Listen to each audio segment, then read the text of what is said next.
కూర్చో కూర్చో కూర్చో కూర్చో కూర్చో.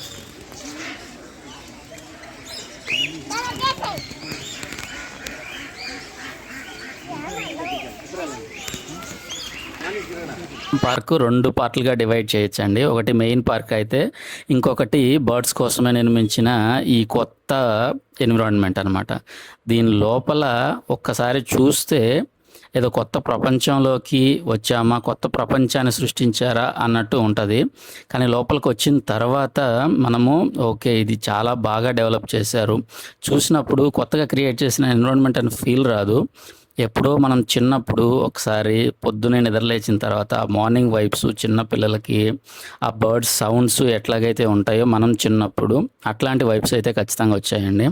ఇందులోపల టెంపరేచర్స్ మెయింటైన్ చేయడం కోసము, ఎందుకంటే ఇక్కడ ఉన్న పక్షులు వేరే వేరే కంట్రీస్ నుంచి తీసుకొచ్చినవి కాబట్టి వాటి కోసము టెంపరేచర్స్ తగ్గించడానికి కొంచెము వాటర్ స్ప్రింక్లర్స్ పెట్టారండి.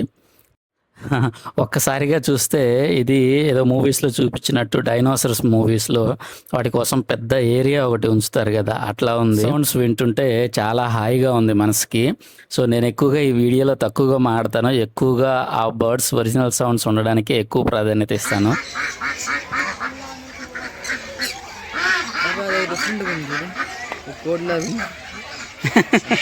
అవును కదా.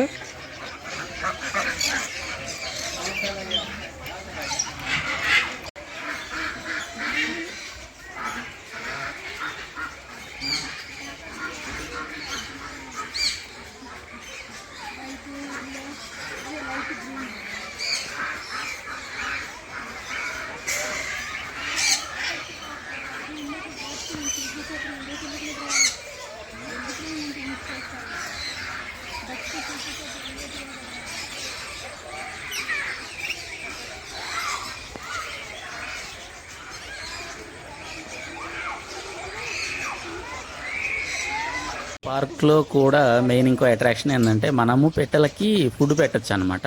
సో మనం చిన్నపిల్లలతో వెళ్ళినప్పుడు చిన్నపిల్లల చేతిలో ఇట్లా చూపించినట్టు ఫుడ్ పెట్టేసి ఆ ఫుడ్ మనం పెట్టలకు ఆఫర్ చేస్తే అవి వచ్చి మన చేతుల మీద వాలి ఆ ఫుడ్ తింటూ ఉంటాయి. మిడిల్ ఏజ్ గ్రూప్ వాళ్ళకి అంత గొప్ప అనుభూతిని ఇవ్వలేకపోయినా, బట్ ఇంట్లో ఉన్న చిన్నపిల్లలకి చాలా బాగా నచ్చుతుంది. వాళ్ళ చేతిలో ఫుడ్ పెట్టి అవి పిట్టలు వచ్చి అవి తింటుంటే వాళ్ళకి చక్కిలిగిలింతగా అదొక తెలియని కొత్త అనుభూతిగా ఉంటుంది అనమాట. స్పెసిఫిక్గా అంటే మన కోసం కాకపోయినా పిల్లల కోసం అయినా వెళ్ళి వాళ్ళని కొంచెం ఎన్విరాన్మెంట్కి దగ్గరగా తీసుకెళ్ళినట్టు, పిట్టలతో మమేకం చేసినట్టు, వాటికి ఫుడ్ పెడుతుంటే ఆ వైబ్స్ అట్లాగా తెలియని కొంచెం లెర్నింగ్గా ఉంటుంది.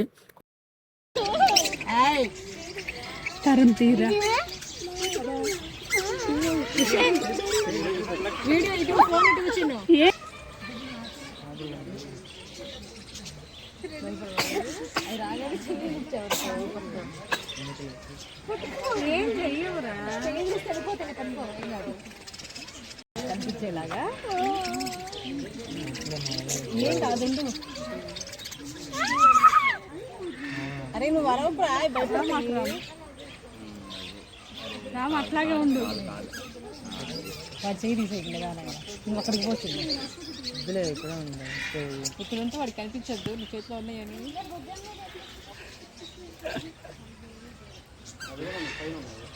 కర్ణాటక రామ్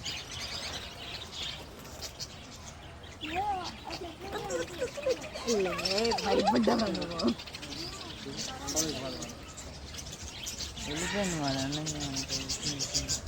రామ్ చక్కలిగిలిగా ఉందా?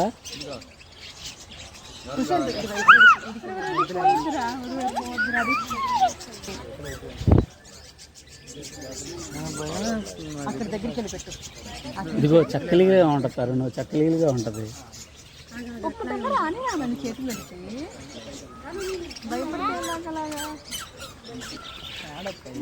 రామ్ గొడవ చూడరా ఏరిపోయిందే.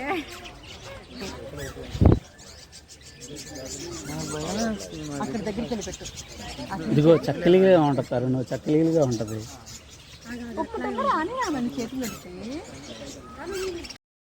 ఇక్కడ ఈ మొత్తం పార్క్‌లో మనకి ఫుడ్ పెట్టే సెంటర్‌లు 2 ఉంటాయండి. ఇది ఒక సెంటరు. ఇంకో సెంటరు. మొత్తం ఇది ఒక సర్కిల్ లాగా ఉందనుకుంటే, దీని లోపల వాకింగ్ ట్రాక్స్ ఉంటాయి. మొత్తం మనల్ని చుట్టూ తిప్పి 2 ప్లేసెస్ గుండా మనము సెంటర్ పీస్‌కి డైరెక్ట్ చేస్తారండి. ఫస్ట్ ప్లేస్ దగ్గర బర్డ్స్‌కి మనం ఫుడ్ పెట్టి, రెండో ప్లేస్ దగ్గరికి వెళ్తున్నాము.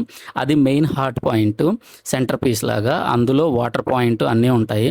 మెల్లగా అక్కడికే వెళ్దాము. అక్కడ కూడా ఫుడ్‌కి పెట్టొచ్చండి పిట్టలకి. సో, అక్కడ దాకా అదే చూపిస్తున్నది సెకండ్ ప్లేసు.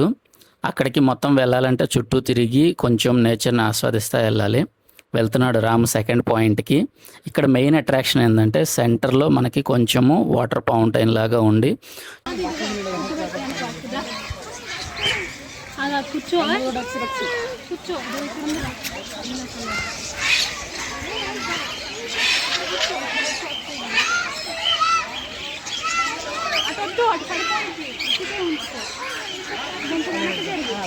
చూస్తుంటే ఇది ఖచ్చితంగా ఆర్టిఫిషియల్‌గా అయితే డెవలప్ చేసిందలాగా అనిపియదండి. కొంచెం సేపు వచ్చిన తర్వాత న్యాచురల్‌గానే అనిపిస్తది. ఇంత చక్కటి ప్లేసు మనకి మన హైదరాబాద్‌లో చూడడానికి అవకాశం ఉంది కాబట్టి తప్పకుండా అందరూ వచ్చి చూడొచ్చు.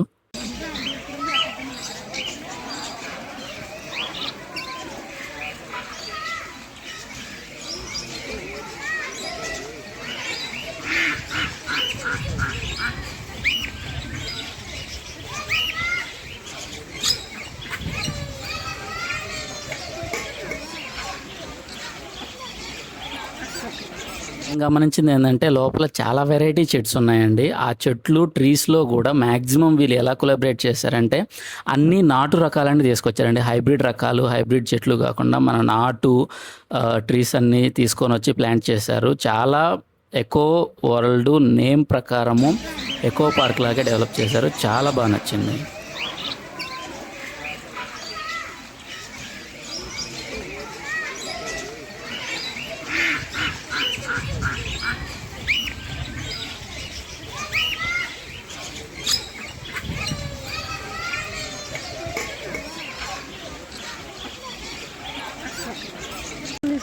పక్కకి వెళ్తుంది దగ్గరికి వస్తుంది సార్. కూర్చో కూర్చో కూర్చో కూర్చో కూర్చో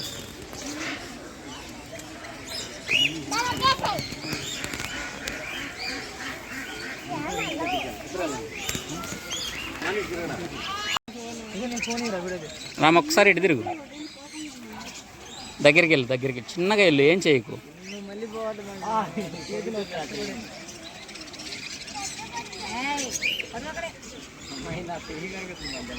పార్క్లోకి రావడానికి కూడా చాలా పకడ్బందీగా ప్లాన్ చేశారండి గొలుసులతోటి. అది కూడా గొలుసులు 2-3 లేయర్స్తో చేశారు పక్షులు బయటికి వెళ్లకుండా ఉండడానికి. ఇక తర్వాత మనకి పార్క్ చుట్టూరు వాకింగ్ ట్రాక్ ఉంటుందండి. మొత్తము చాలా పెద్ద వాకింగ్ ట్రాక్. ఆ వాకింగ్ ట్రాక్ ఎక్కేసి మనము ఆ Himayat Sagar day in the ఈవినింగ్లో సన్సెట్ కానీ చూస్తుంటే చాలా అద్భుతంగా ఉంటుంది. ఈ వాకింగ్ ట్రాక్ మనకి పార్క్ చుట్టూరు ఉంటుంది. అటుపక్క హిల్ వ్యూ, ఇటుపక్క ఏమో మనకి చెరువు వ్యూ మొత్తము బాగుంటుంది. సాయంత్రం పూట వచ్చినప్పుడు సన్సెట్ చూడడానికి చాలా బాగుంటుంది. ఎస్పెషల్లీ మనకి ప్రకృతి ప్రేమికులకి చాలా చక్కటి ప్లేస్ అండి. ఈవినింగ్ టైము చాలా అద్భుతం.